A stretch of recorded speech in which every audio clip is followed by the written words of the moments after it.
Hey, this is Bill Mosley, Otis Driftwood, and Chop Top Sawyer, and you're listening to Without Your Head. Well, welcome to the station of decapitation without your head. I'm Nasty Neil, and I'm joined, I believe it's his third time here, Bill Oberst Jr. It's great to have you back. Neil, I'm glad to be on the non-literal, figurative station for decapitation. Exactly. Now, we're talking in today's world, you have to be specific. That's very true. We're talking a little bit off air about I lost power, and like, what do you do without power? And briefly talked about, reading a book, obviously, and board games. And I grew up playing board games and role-playing games, so I do want to know, what are your favorite board games? Oh, it's interesting you ask. When I was a kid, I loved Hi-Yo Cheerio, which is probably like the nerdiest game. Uh-huh. I also love Monopoly, and Battleship, I think, was my very, very favorite. Because when I grew up, they had the commercial that said, "You sunk my battleship." So the opportunity to say that was great. The power went off. The power went off in Los Angeles about 3 years ago near Halloween, right. And I lit a candle. And I lit a candle, and I read from Washington Irving's sketchbook. I read The Legend of Sleepy Hollow. Mm. And it was great because I was just passing the time, but it really gave me the chills. It kind of scared me. And I thought, wow, this is really cool that a story from that long ago can still provoke that kind of reaction. Yeah, that is interesting because so many things have come since then. But what do you think that is about the story that still gets that reaction out of people? It's the atmosphere, and even it's the fear. You feel what Ichabod feels, and Ichabod is so superstitious. And on the one hand, you laugh at him for being superstitious, but on the other hand, we're all kind of superstitious. And when he's riding at night down toward the cemetery, yeah, it's even though probably that there really is no headless horseman, it's pretty scary. It's like late at night, because I've done so much theater in my life. I've done a lot of driving late at night, and I used to listen to Coast with Art Bell. Mm-hmm. Rest in peace. And when you listen to Art Bell, like 2 a.m. and people calling in and saying, "Yeah, this spirit came in and was in my bedroom," and you're on a dark, lonely road, it's pretty creepy. The shadow people. Yeah. I used to listen to a lot of the black-eyed kids. Those are the worst. When I heard people calling in saying, "They were at my door and they wanted to come in," and I was like, "Oh, don't do this to me. I'm in the middle of the country here. Don't do this." That is actually back to your stuff, because you're talking about Ichabod Crane, which I think I can actually see you playing Ichabod Crane. I don't know if that might be. I love to play Ichabod Crane. I can definitely doing a good job with that. Now, last time we had. Go ahead. I'm sorry. No, go ahead. No. You were going to say who would be an excellent Ichabod, I think. Well, the best Ichabod Crane that I ever saw was the dog Wishbone in the old PBS Kids series Wishbone. And he was. Did you ever see Wishbone? No, I haven't. Okay, he's a Jack Russell Terrier, and he loves books. And so he always knocks a book down from the shelf and opens it up with his paw. And he's inside the book. And so he plays these characters, but he's dressed like a human. And humans interact with him. So he played Ichabod Crane in The Legend of Sleepy Hollow. He was so scared whenever anything would happen. Like, he'd just be, reading the Cotton Mather's History of New England Witchcraft, and somebody would come up behind him and touch him on the shoulder, and he'd go, "Oh!" It was great. He was the best canine Ichabod Crane I ever saw. Sorry, that was an aside. No, that's very cool. I would, because there's so many different versions, and it's always fun to check. It's kind of like a Christmas Carol. It's always good to check out all the different versions. Totally. So, last time we had you on, you were talking about the Ray Bradbury project you were working on, and at the time you weren't sure if it was something you were going to go through with or not. And my brother, who's on the show, he can't be on today, Troy and I we thought it was great. And it's very cool to see that it's progressed a lot since last time we talked to you. Yeah, thank you, man. Ray's family was really kind, and they said, "Yeah, develop it, and we want to approve the script." So then I got with the Center for Ray Bradbury Studies in Indiana, which has his entire office and all of his papers and everything, and I worked with them on developing the script. Ray's daughters approved it, the estate approved it, and so yeah, now we're going to take it off Broadway. And I just did the very first reading of it in an off-Broadway theater in April, and the reception was really good. And Ray's literary agent was there and said, "We really like this." And so yeah, I'm trying to be careful as I go along with each step, because Ray's really important to me, and to be sure to honor his legacy and keep him up front. But it's a dream to play him, and again, the power of words, like standing in that dark theater, speaking his words. The key to Bradbury is the language. It's the description. It's the words. It's not so much the plot. It's the way that he says things. But to hear people afterwards came up, and particularly, some younger people who didn't really know his work well, and they said, "This language absolutely transfixed us." I thought, yes, that's the reaction that I had to when I was 12 and 14 discovering him. So it's great. I'm looking forward to bringing it off Broadway, and I hope it goes well. That's interesting that you said some people who weren't familiar with his work really liked it. Because I would think going in, that might be something you think about, like, does everyone know Bradbury today? And if they're not, can they, get into it? And it's kind of like horror, like you and I know, I can mention things to you in horror and actors in horror, Tony Todd, Bill Moseley, whatnot. And you're like, oh yeah, sure, I know what that is. I know who it is. But people outside of the genre have no idea. And people outside of the genre generally don't know who I am. And it's that way in literary too. People who aren't into science fiction and fantasy don't know who some of my favorite authors are. It's very much a niche world. Yeah. So when I was reading the review, which was an excellent review, there was a quote, which I guess was from Bradbury. "I don't predict the future. I try to prevent it." And I thought, well, that's an awesome quote. And it's kind of like going back to reading Ichabod Crane and the Legend of Sleepy Hollow, how it still holds up. And I thought, well, that's a really topical quote.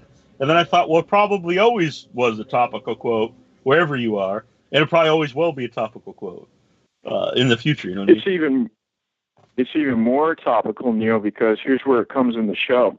I open with a little piece he wrote called "The Murderer" about him. He wrote this in '53.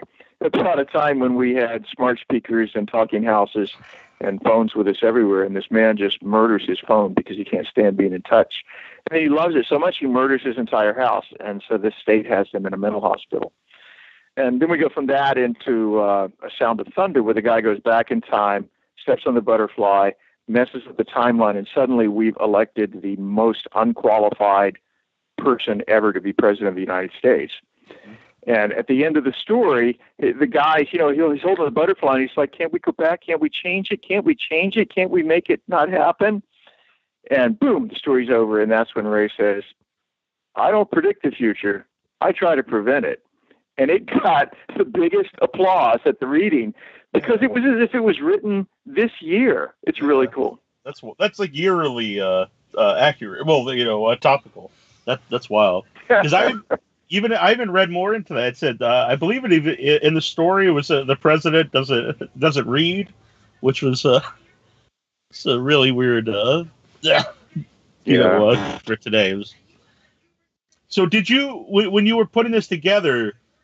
Since there's so many stories, how hard was it to narrow it down to certain ones you wanted to talk about?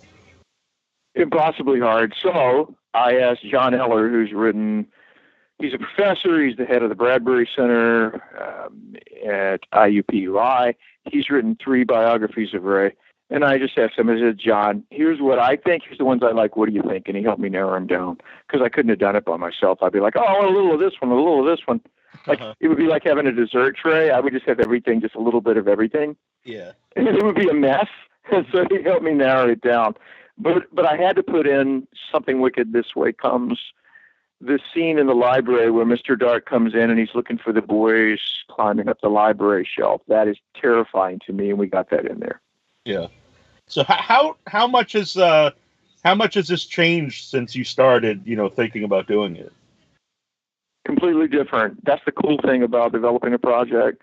It's very different than when I started. Originally, his wife was a big influence on him, and I thought, well, I'll just have his wife as like this. He talks to her, but she's not there. And then that evolved into, well, I want her voice. So I have her voice, and he's dancing with her, but it's just a light.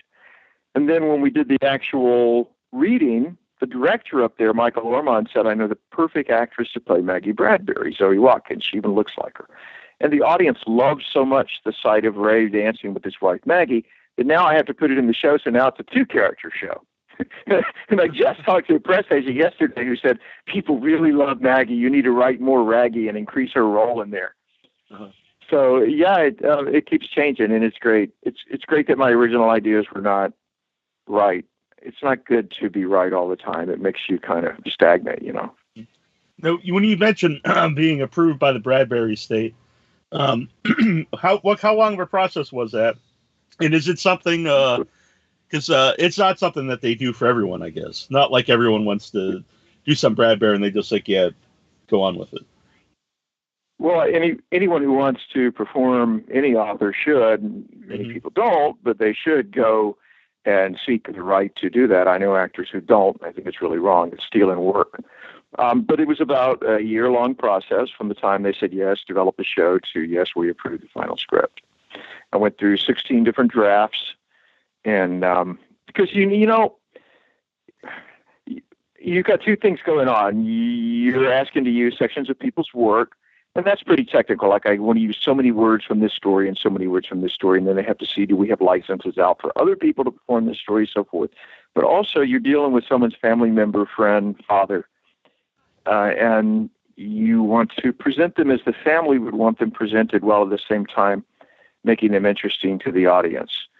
And so it's a balance. You know, it's a balance. It's like remembering, you know how, like, when somebody passes and we talk about them, we tell the most interesting stories about them. It's just kind of like that. You want it recognizable to the people who knew and loved him, but the parts of him that are really, really interesting or put up front. Mm-hmm. No, I just actually saw the first trailer for Fahrenheit 451 coming to HBO. I think it was during the Westworld premiere, right before it. Are you looking forward to it? Yeah. What did you think of the trailer? I thought it looked very good. It was. I remember the Michael Shannon's in it, who even if the movie is good, I always find him really interesting actor. So I think just him being involved, I was interested. I'm interested in it too, because they're taking the idea of Bradbury's story and they're working with the metaphor. Bradbury's really big on metaphors. He always said the point of a story or a novel is not the plot at all. It's what he called the asides. Like, the plot is just an excuse for the actors then to talk and philosophize about the central metaphor of the story. And so I know they've got that metaphor there. So the plot, it's not as important that they follow the exact plot. It's the metaphor. Like The Walking Dead, you know? I mean, there are people who say, oh, it's not like the comics, but it's the metaphor, right? They got the metaphor, and then you just riff on that. It's like a jazz riff. Yeah, there's I always just about The Walking Dead. I always find it weird when people are always saying that it's, you know, there's not enough zombies. It's more about the people. But like, if you watch any of the Romero zombie movies, and I know it's not Romero, but it is heavily based on or inspired by Romero stuff. They're all about the people. The zombies, I mean, they're obviously in there, but it's really about the interaction between the people. It's about facing death, right? I mean, that's what this whole genre is about, is facing death. Yeah. Actually, did you watch The Walking Dead? Yeah, I've watched it since the beginning. Mm-hmm. Do you like it? I do. Yeah, I do like it. The more that they go into, I like, of course, you know, the huge zombie scene. It can never be outdone with the tank in the middle of Atlanta. But I like it when they get into the people's. I like that too. People's reactions to the fact that there's no way to avoid this, that it's going to happen. It's a metaphor for death. There's no way to avoid it. It's going to happen. It's a question of how we deal with it. And I'll tell you, Neil, you know, people knock horror still, even though it's making a lot of money for Hollywood now. People still knock it. Yeah, big. Yeah. But I find that horror fans are more thoughtful, seemingly more intelligent, and more comfortable with facing death than other people who knock it. Mm-hmm. I agree with that. By the way, Ray Bradbury Live Forever, which I'm actually asked a question about the title in a second. That's where you can get all the information. Is it Ray Bradbury live forever, or is it Ray Bradbury live forever? It's both, and I'm glad you caught that. It's Ray Bradbury live in the sense that, it's a show and it's Ray himself on stage, which his literary agent for years urged him to go out and do this sort of Charles Dickens thing where he'd read from his works. He never did it, and that's what this is. But he very famously would say that when he was a kid, carnival man in a freak show named Mr. Electrico, who would get touched with a sword, and the electricity would run through him, through his sword. He touched Ray on the forehead and said, "Live forever." So it's both live forever, Ray Bradbury live forever, and Ray Bradbury live forever. And in both cases, it's ironic because nobody does live forever. Mm-hmm. Lives forever through his work. So, at Granny's House is on video on demand. And so that was fun to watch you because you're in a little different than you are, I think, in some other movies. More of like a straight character. Yeah, thank you. I get to play a noir detective in a Granny's House, and I liked it because I've always wanted to play a sort of really hard-boiled, dragnet, Bogart kind of a cop. I don't say much in it, and I asked to have some of the lines that I did have cut, which Les Mahoney, the writer and director, was very kind to oblige me because I really like nonverbal acting. And there's a scene I got to do with Rachel Alec, the star of the film, where we go down to the basement to look for her room. And we just kept cutting lines to where eventually it was nothing but like a raised eyebrow and a look. And she would, say with her eyes, "Go ahead." And it was great just to see how little you could pare it down to. I don't like a bunch of dialogue for my characters. Mm-hmm. I really like the delivery of your character, and as you mentioned it, all the looks and stuff. I didn't think of like a noir like cop. That's totally what it is. Now that I think about it. Yeah, people.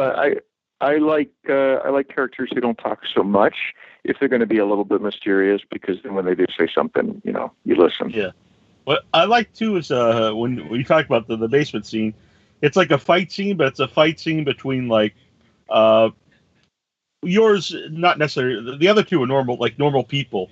It's not like trained fighters, and I like that because it seemed like more just like something that would happen as opposed to these are trained martial artists.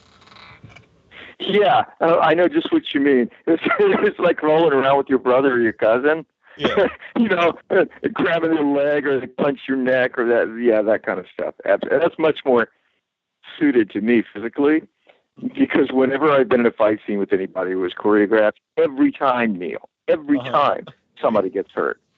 I got a scar under my left eye from missing a cue during this choreographed martial arts fight, which I never should have been in, but I missed the cue during rehearsal and it split my cheek open. I gave a guy a black eye. I so remember I was supposed to punch on the left and he turned to the right. Punch to the left, he turned to the right, right? I'm over him and he's on a mattress and I'm punching his face. Mm-hmm. And each time I punch, he's supposed to just miss my fist. And he said, "Bill's going to hit me. Bill's going to hit me." And the director's like, "Bill's not going to hit you." Well, guess what? I hit him. And he was like, "I knew it. I knew Bill was going to hit me." I was like, "Guys, don't ask me to do this stuff." Yeah, so no injuries this time. No injuries this time, and I got a pin shoved into my gut, and I got to pull it out and say what I thought was a pretty great line. You should have used a knife. Yeah, I agree. And Les Mahoney's right now the writer-director is also in the movie. What's that like to act with someone who's also directing the movie? You just do what they say on both counts. Les is a great actor and a filmmaker, and when you're working with somebody like I just did Rob Zombie's Three from Hell. Mm-hmm. Rob wasn't in the movie, but Rob wrote the movie and he's directing the movie, and Les did both in this case. So you kind of pick the times you want to talk to them because their head is in a lot of different places. Mm-hmm. Speaking of Three from Hell, I don't know. You probably can't talk too much about it, but or maybe you can. I don't know. But how did you get involved in it? I can tell you that there's a lot of carnage in it, which you might guess. In any case, but it reminded me of Trump's inauguration speech. It's the only time I would say that reminds me of a Trump speech. In this case, his phrase "American carnage," he was not talking about our actual country, but he was talking about the world of Rob Zombie's Three from Hell. Mm-hmm. It ups the ante. I think fans will like it. Yeah. Had you ever worked with Rob before? I had not. And I was flattered that he knew who I was. My agent called and said, Rob Zombie wants you to do a part in his film. We don't know what the part is yet. And I said, say yes. Mm-hmm. And, interesting enough, Sid Haig was the first ever guest on Without Your Head in 2006. Our first show we just talked about horror movies, but the first guest on the show. Mm-hmm. And which he was a great guest. Honestly, it was a little nerve-wracking because like our first guest is Sid Haig. But I remember always remember the show. I called him up and he was watching House on TV, and I was just like, oh, he's just a normal guy like all of us. So, but he said that there would never be another one because they all died at the end. And so you need to get Sid back on now and say, Sid, what happened? Exactly. Well, it's movie magic. Spock died, but guess what? Right. But the interesting thing is figuring out how are they going to do that? Exactly. I think fans will be pleased. Yeah, I'm looking forward to it. The also think is interesting is people always refer to it as a sequel to Devil's Rejects, not like the second sequel to House of a Thousand Corpses. And I think it's because both movies are so different. But it's I think that's the only time I really remember. Like, no one says this is a sequel to like Halloween 3 or something. It's a sequel to Halloween, but they specifically say like this is a sequel to the second movie. That's interesting, Neil. I hadn't thought of that, and I've never, in the publicity part, I've never heard anybody say this is the second sequel to House of a Thousand Corpses. Never once. Yeah, you're right. They're so different. Mm-hmm. What was Rob Zombie himself like? It was great. It's like inspired insanity. He's an actor's director. He knows exactly what he's doing. He's got a crew that's been with him before, and they move like clockwork, so he has room to play. So, I was in a scene with Richard Brake, who's terrific from Game of Thrones, and he went up to Richard and whispered something in his ear and told him to do something that wasn't in the script, and Richard did it, and I had to go with it in the take, and then Rob afterwards was like, sorry, I didn't tell you that, but I just wanted to see what would happen. That kind of stuff. You only get that stuff from an actor's director. And I was also, he's so much an actor's director that he tells you what he likes about your prior performances. He said to me, what I like about what you do is where you get really quiet at the same time that you're really menacing. So that's what I want you to do. And if I don't like it, I'll tell you, but I want you to do your thing first. And again, that's an actor's director. Because nothing pumps an actor up like a director saying, hey, I've seen you do something that I like, because we're all needy bitches anyway. All right. Actually, it's I always think Richard Brake, who was great in 31, and Anthony's in, and Bill Moseley and yourself all actually give me the same kind of vibe as an actor, the three of you. So it'd be cool to see you all. Thank you. Bill is such a nice guy, such a nice and gentle guy in life. I worked with his wife, who's an actress, who was on set. Terrific people. Everybody in this genre, it's like that plays these bastards. They're all really nice. I wonder if there's some connection there. Yeah, that's interesting. I wonder if any of the people who play real nice guys are just real a-holes. It's like you don't want to be around. Makeup artists tell me this all the time. When you sit down in a makeup artist chair who works in this genre, she'll go, oh, a creepy guy. I can tell you're going to be sweet. And then she'll start telling me about the other creepy guy she worked with who was sweet. And then invariably, if I don't say anything, they'll keep talking and they'll say, well, I had so-and-so who's a beautiful person. And they were so awful and rude. So, yeah. Uh-huh. Very cool. Yeah, I don't know. I don't know why that is. Yeah, I don't know either. We'll have to look into it. But anyway, so for Ray Bradbury, it's Ray Bradbury liveforever.com. So you guys go there, and there's it's a really cool website. You check out I'm looking forward to it. I know it's way too early, but it did say that you'll have a nationwide tour, hopefully. So hopefully it comes to Boston. So it'll be close for me. Definitely. We'll definitely do Boston. I can't wait to tour with this. The plan is to do it in New York, not lose our shirt in New York, and get a couple of good reviews, and then we can take it out and tour it. There's some magic, just like in L.A., there's magic if a film has had a premiere in L.A., quote unquote. It's the same thing with theater. If you don't run it in New York, it's not considered really legitimate theater. But if you got a good New York review, then you could be like, straight from New York, and you take it out on the road. Yeah. Well, very cool. I'm glad you went forward with that because it's like you said in email. It's your baby, and it sounds very interesting to me, and it's cool to see it come to fruition. Well, the cool thing that I found in my little career is, I used to be afraid of doing stuff because I would think, well, that's a big established thing. For Disney World, for instance, I'm a Disney freak. It's Disney World. I could never do anything like that.